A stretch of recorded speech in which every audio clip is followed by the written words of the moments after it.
terbaru di IDN App. Tonton live streaming kreator dan topik yang kamu suka, beri hadiah dan ngobrol dengan streamers favoritmu, bisa nonton sambil berkegiatan lain tanpa perlu langganan. Yuk download sekarang!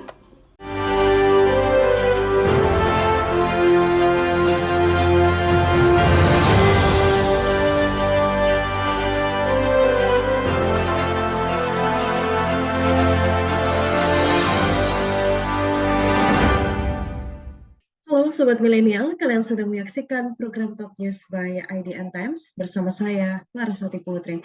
Selama 30 menit ke depan, kami akan menyajikan rangkuman Top News sepanjang hari ini, Kamis 13 Oktober 2022.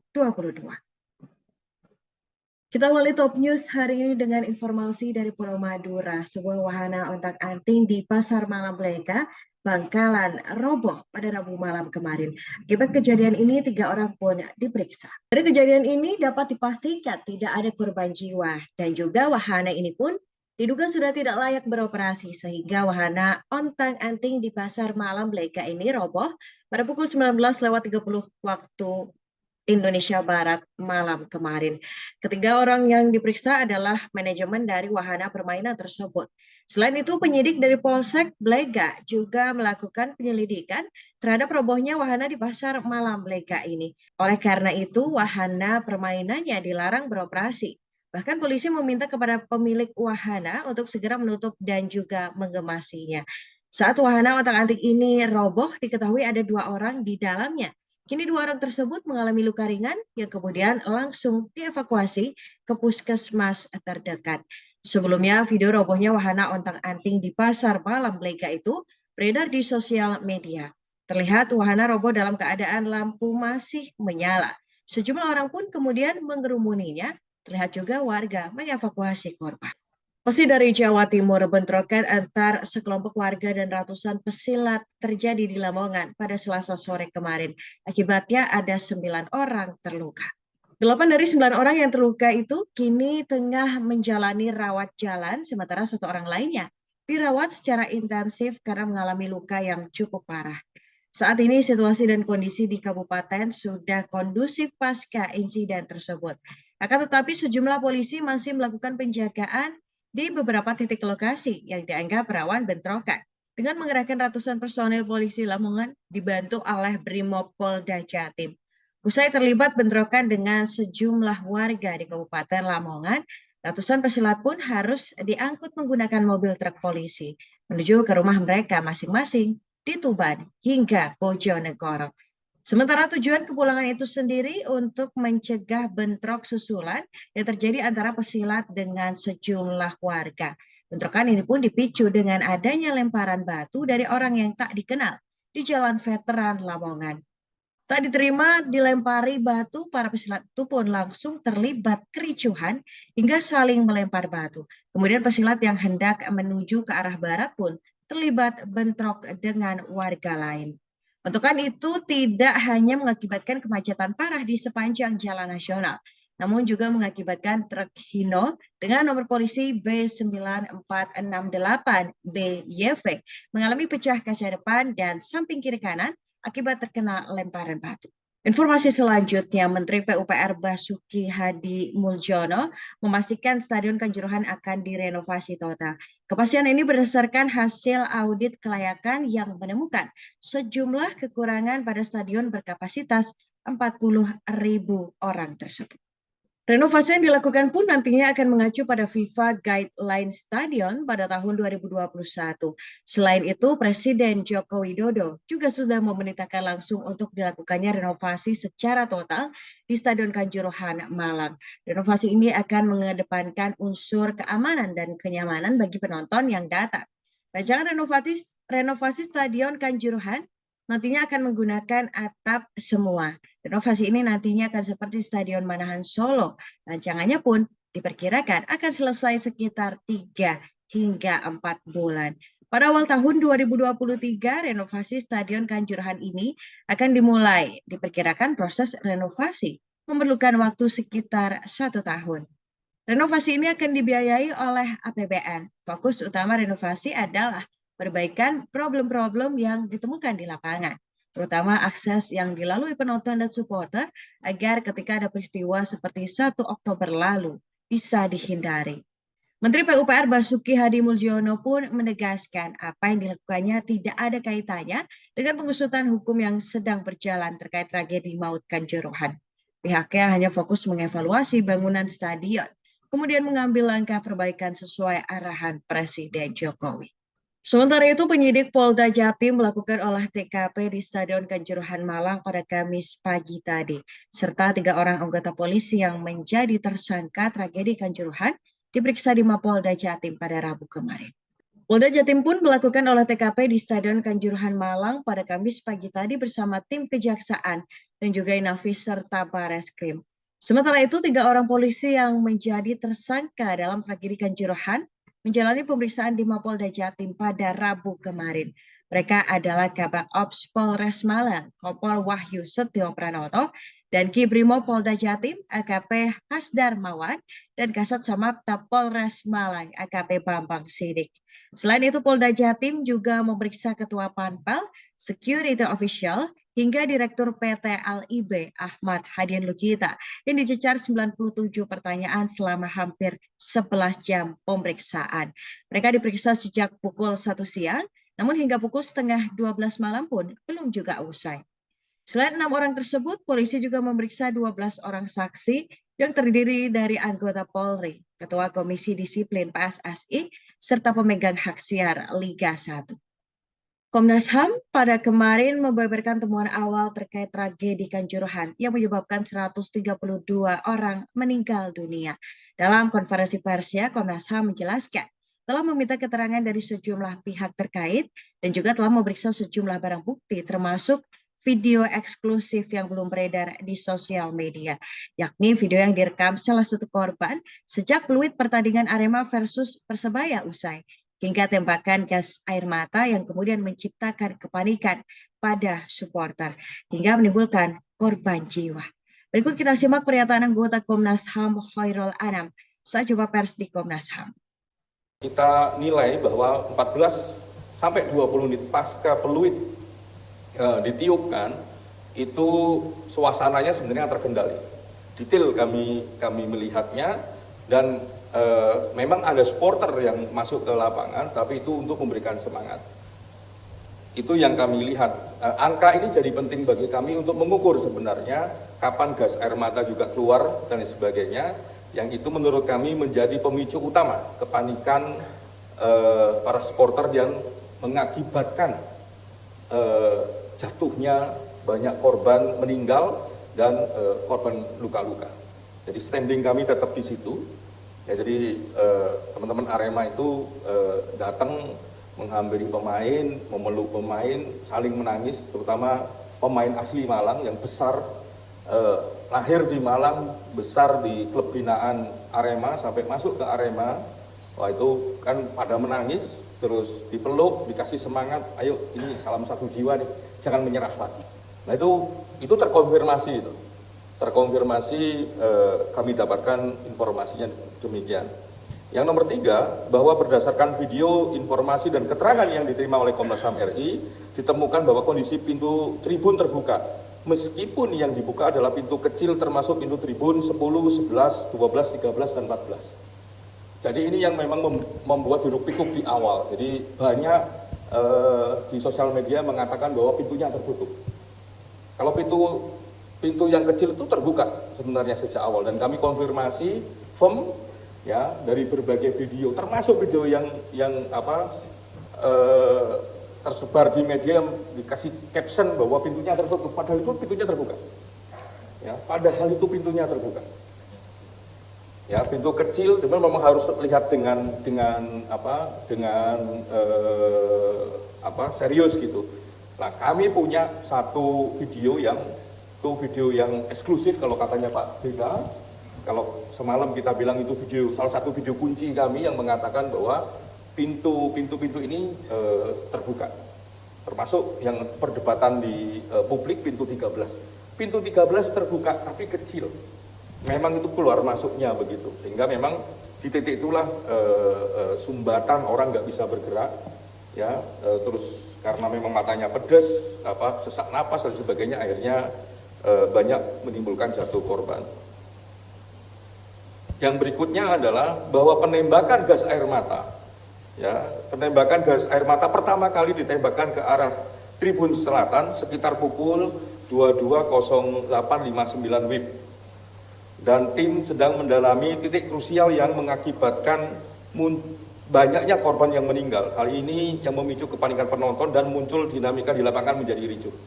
Jadi ini yang tadi berdasarkan video kunci, video eksklusif, ya, dan beberapa keterangan dari saksi, ya, yang selamat begitu, walaupun sempat ada juga yang pingsan di titik itu. Dan kita sandingin dengan video yang kami punya. Nah, kami sedang menghitung karena ada satu yang sangat krusial yang sepanjang pengetahuan kami ini belum terpublikasi. Dan video ini memang video yang diproduksi oleh yang meninggal.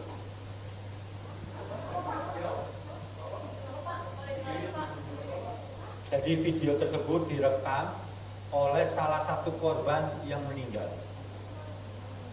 Jadi memang video ini sangat krusial. Dia bisa merekam dari sejak di tribun sampai di titik pintu itu dan merekam banyak hal. Dan dia sendiri bagian dari yang meninggal. Kita beralih ke informasi selanjutnya. Presiden Joko Widodo secara resmi meluncurkan produk vaksin Indovac yang dibuat oleh PT Bio Farma yang bekerja sama dengan BCM pada pagi hari tadi. Vaksin ini pun ditargetkan bisa diproduksi mencapai 20 juta dosis. Kamis pagi tadi, Presiden Joko Widodo secara resmi meluncurkan vaksin COVID-19 yang diberi nama Indovac di kantor Bio Farma Bandung, Jawa Barat. Vaksin ini dibuat oleh Bio Farma yang bekerja sama dengan Baylor College of Medicine. Pada tahun ini, Jokowi menargetkan vaksin COVID-19 tersebut mampu memproduksi sebanyak 20 juta dosis dan dilanjutkan dengan 40 juta dosis pada tahun depan. Dalam peluncuran tersebut, Jokowi turut menyaksikan penyuntikan perdana vaksin Sinovac kepada masyarakat. Vaksin Indovac kepada masyarakat. Vaksin Indovac telah melakukan 3 kali uji klinis, yakni pada bulan Februari, April, dan terakhir pada bulan Juni dengan 2050 suspek. Berikut kita simak pernyataan selengkapnya yang disampaikan oleh Presiden Joko Widodo dalam peluncuran vaksin Indovac. Kita, Bio Farma, ini adalah produsen vaksin yang masuk 5 besar dunia.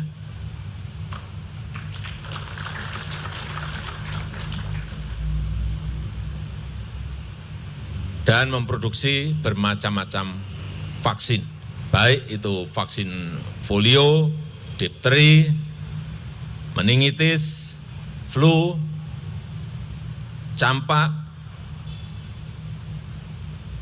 dan yang terakhir yang kita resmikan pada hari ini adalah vaksin COVID. Dan kita beri nama Indovac. Sobat Milenial, jangan kemana-mana, Top News akan kembali dengan informasi resep tangani banjir dan macet dari pejabat Gubernur DKI Jakarta, Heru Budi.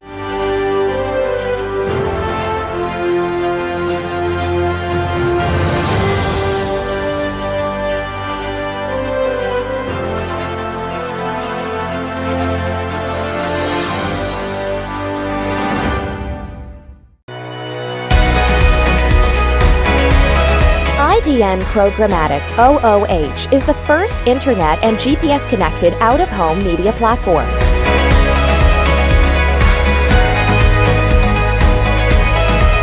Creating public-private partnership with the city we operate in, we utilize taxis and ride-sharing vehicles for distribution and scale. Our proprietary technology provides granular audience targeting from hyperlocal location, time, weather, to dynamic content.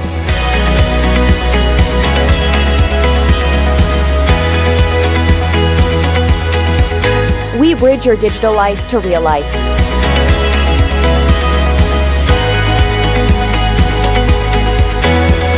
Our innovation revolves around engagement and impact with emphasis on action. IDN Programmatic OOH. Smart screens for smarter cities. Yang baru di IDN App, tonton live streaming kreator dan topik yang kamu suka, beri hadiah dan ngobrol dengan streamers favoritmu, bisa nonton sambil berkegiatan lain tanpa perlu langganan. Yuk download sekarang!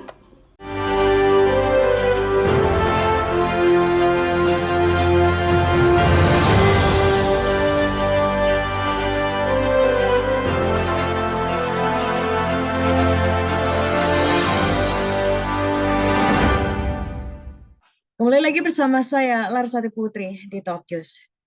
Gubernur DKI Jakarta Anies Baswedan meresmikan kampung susun di kawasan Jakarta International Stadium pada Rabu malam. Ia berpesan agar warga dapat membangun ekosistem yang maju. Berlokasi di kawasan JIS, Papanggo Tanjung Priok, Jakarta Utara, kampung Susun Bayam memang sudah direncanakan oleh Anies saat pembangunan stadion berlangsung. Dalam proses pembangunan JIS, Anies berharap dapat menjadi contoh dengan melibatkan semua pihak agar merasakan dampak positif. Ia juga optimis bahwa kampung susun Bayam kedepannya tidak kalah dengan sektor di pasaran lainnya. Hal ini pun dirasakan karena dinilai adanya peningkatan yang lebih tinggi dibandingkan dengan rumah tinggal sebelumnya. Selain itu, Gubernur DKI Jakarta tersebut juga berpesan agar kampung susun Bayam dapat membangun suasana yang akrab dan rukun agar dapat menjadi ekosistem yang maju. Sementara itu, pejabat Gubernur DKI Jakarta terpilih Heru Budi Hartono yang saat ini masih menjadi Kepala Sekretariat Presiden mengaku telah bertemu dengan Gubernur Anies Baswedan membicarakan program-program kerja yang akan dilanjutkan. Di antaranya solusi untuk penanganan banjir dan mengurangi kemacetan di ibu kota.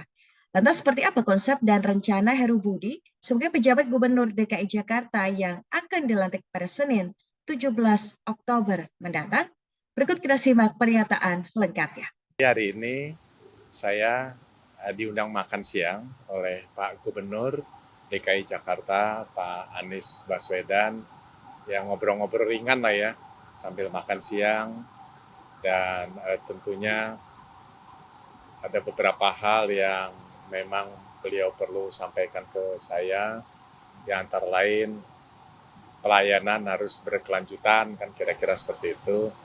Dan hampir sama lah program-program penanganan banjir, program pemulihan ekonomi, itu sih.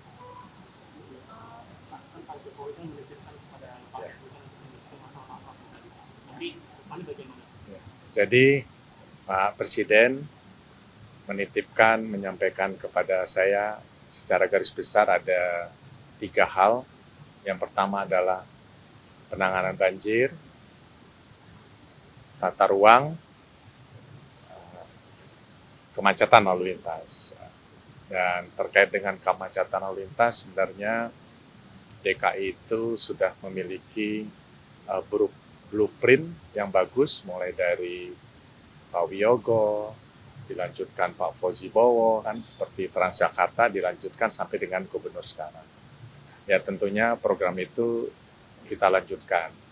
Nah, terkait dengan lainnya lalu lintas, tentunya transportasi terpadu seperti MRT harus dilanjutkan, bukan hanya dari Lebak Bulus sampai kota, nanti ada dari Pulau Gadung sampai ke Duku Atas. Dan beliau juga menyampaikan ada beberapa transportasi lainnya sekarang sudah jadi seperti LRT, bisa kolaborasi dengan pemerintah daerah. Nah, itu terkait dengan banjir, tentunya semua gubernur lah sudah menanggulangi ini, dan saya akan lanjutkan program-program yang memang untuk penanggulangan banjir. Misalnya normalisasi, dan ada beberapa poin misalnya nanti tempat-tempat tertentu yang memang tidak bisa salurannya atau sungai dinormalisasi, itu kita bisa bikin sistem folder, rumah pompa atau kendaraan pompa bergerak. Dan tentunya nanti saya akan berkoordinasi dengan kementerian terkait, kira-kira seperti itu. Itu sih Mas. Detailnya nanti di 17 deh. Kalau di sekarang kan Pak Anies kan punya program pengendalian banjir itu sumber resapan. Kalau yang dipakai itu apakah akan diteruskan? Jadi ada sebuah kalimat begini. Jangan melihat program itu siapa yang buat, tetapi lihatlah program itu untuk siapa. Jadi sumur resapan itu tentunya tidak buruk juga ya. Sumur resapan itu bisa tempat-tempat tertentu, misalnya ada di daerah Jakarta Selatan yang memang dia cekung, kan kalau sungainya di atas, dia yang di bawah, kan kita harus bikin sumur resapan. Itu nanti kita lihat. Program-program, semua program gubernur itu mungkin cukup baik, tinggal nanti volumenya atau penempatannya yang kita lihat. Dan yang memprogramkan itu kan dinas-dinas yang memang sudah pengalaman. Kalau dari Pak Anies Pak ada cerita nggak Pak beberapa program yang Pak Heru bisa teruskan? Enggak, secara umum. Ya, secara umum adalah penanganan pelayanan masyarakat, lantas mungkin tadi diskusi mengenai struktur organisasi, ya saya perhatikan juga. Lainnya bicara masalah menu makan. Ya, kalau PJ itu kan Mendagri. Boleh disampaikan Pak nanti dari Pak? Teknisnya saya sedang berkoordinasi dengan Pak teman-teman Mendagri. Ya tentunya saya ke sana ya, teknisnya mungkin sederhana. PJ, pelantikan, baca sumpah, udah selesai.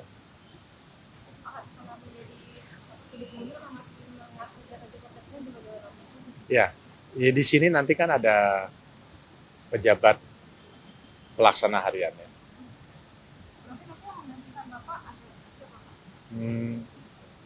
Belum tahu. Kan pejabat pelaksana harian PLH-nya kan bisa Pak Deputi, bisa Bu Deputi, bisa Karo Protokol, ya itu kita serahkan ke Pak, kami serahkan ke Pak Mensesnek. Ya. Relokasi juga akan dilakukan Pak. Relokasi. Soalnya yang di dekat Sungai Ciliwung kan masih banyak rumah-rumah juga. Ya kita lihat nanti kerjasama, mungkin kan banyak konsep misalnya normalisasi Kali Ciliwung kan bisa membersihkan, bisa mendalamkan nanti dengan teman-teman stakeholder yang lain, TNI, Polri, kan kita bisa mengeruk seperti tahun 2015 yang lalu kan saya bersama Pak Jokowi, waktu itu beliau gubernur, kita telusuri Ciliwung itu dari atas sampai, saya ingat tuh sampai ke Kampung Melayu, ya kita keruk, kita bersihkan salurannya, kita dalamkan, dan tidak harus relokasi, tidak harus normalisasi besar-besaran juga. Kita lihat titik-titik tertentu yang mana. Cukup? Pak, ini kan 17 Oktober ya Pak, ini kan lagi musim hujan Pak. Ketika Bapak menjabat berarti kan lagi musim banjir. Nah itu berarti langkah awal Bapak nanti sebagai gubernur seperti apa? Saya juga waktu dilantik wali kota 2014 pas banjir-banjirnya, ya kita ke lapangan bersama Kementerian PU, saya sudah komunikasi, yang mana bisa kita tanggulangi cepat ya kita lihat per lokasi. Saya juga sudah bicara dengan Pak Ketua DPRD untuk kita sama-sama lihat mempercepat. Yang mana bisa kita percepat. Ya. Ya, saya sudah banyak beberapa program setiap hari kita harus keliling melihat. Ya harus setiap hari. Kalau terkait dengan banjir, kita bisa lihat memastikan ke Waduk Kulit, Rio,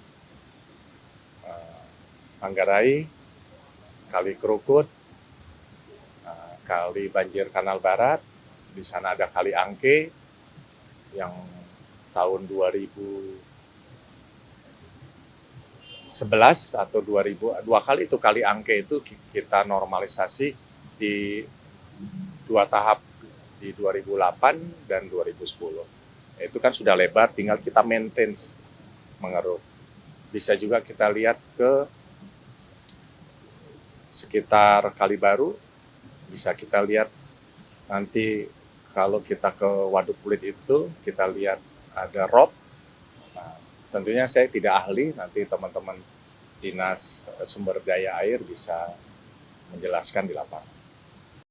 Sobat Milenial, jangan kemana-mana, Top News akan kembali dengan informasi kedatangan FIFA ke Indonesia.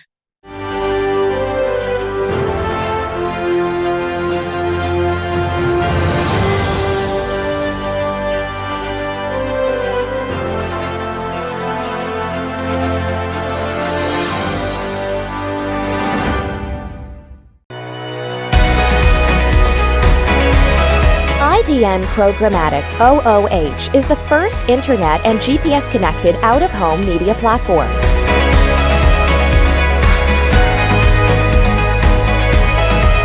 Creating public-private partnership with the city we operate in, we utilize taxis and ride-sharing vehicles for distribution and scale. Our proprietary technology provides granular audience targeting from hyperlocal location, time, weather, to dynamic content.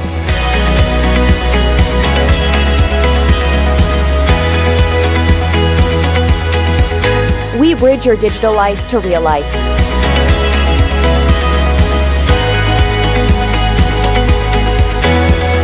Our innovation revolves around engagement and impact with emphasis on action. IDN Programmatic OOH.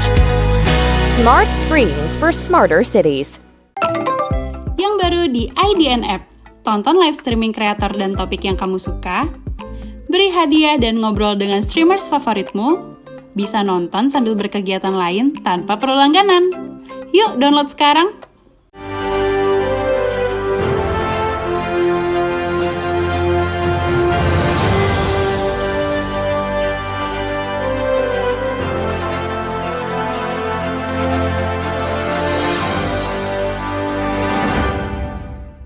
Usai melakukan pemeriksaan selama 8 jam di Polres Metro Jakarta Selatan, Rizky Bilar ditetapkan sebagai tersangka atas dugaan kasus KDRT terhadap sang istri, yakni Lesti Kejora.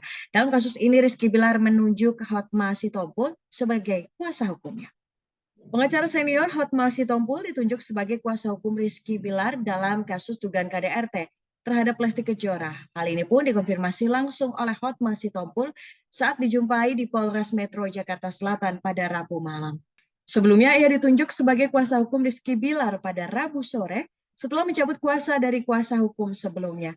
Adapun pasal yang disangkakan pada Rizky Bilar, yakni pasal 44 Undang-Undang Nomor 23 Tahun 2004 mengenai KDRT dengan ancaman pidana selama 5 tahun penjara. Rizky Bilar sebelumnya melakukan kekerasan fisik dengan mendorong dan membanting korban ke kasur serta mencekik leher korban sehingga jatuh ke lantai. Berdasar hasil visum, Lesti mengalami luka lebam di area sensitif dan harus menjalani perawatan di rumah sakit akibat KDRT tersebut. Kita beralih ke informasi olahraga, Sobat Milenial. Pasca tragedi Kanjuruhan pada 1 Oktober silam, FIFA mengutus perwakilannya untuk datang ke Indonesia dalam rangka memastikan bahwa gelaran Piala Dunia U20 yang akan berlangsung pada 2023 mendatang di Indonesia berlangsung aman. FIFA Development Project Coordinator Niko Novanasak mendatangi Indonesia guna memastikan gelaran Piala Dunia U20 yang berlangsung di Indonesia dapat berlangsung aman. Terlebih usai kejadian tragis yang berlangsung di Stadion Kanjuruhan pasca pertandingan Arema Malang versus Persebaya Surabaya yang menewaskan 132 korban jiwa. Dalam kedatangannya, Niko juga turut menyampaikan ungkapan bela sungkawa dari FIFA kepada seluruh korban yang dan juga komunitas sepak bola di Indonesia. Selain itu, FIFA hadir bersama AFC untuk memberikan dukungan kepada PSSI serta memastikan kejadian tersebut tidak akan terulang kembali dan Liga di Indonesia dapat kembali berjalan. Informasi tadi menutup perjumpaan kita hari ini, Sobat Milenial. Terima kasih sudah menyaksikan Top News. Ikuti terus perkembangan berita-berita terbaru hanya di IDN Times. Saksikan terus Top News by IDN Times setiap Senin hingga Jumat pukul 18.30 waktu Indonesia Barat. Dan jangan lupa untuk mendownload IDN App. Saya Larsati Putri bersama tim yang bertugas mengucapkan terima kasih. Terus patuhi protokol kesehatan dan sampai jumpa.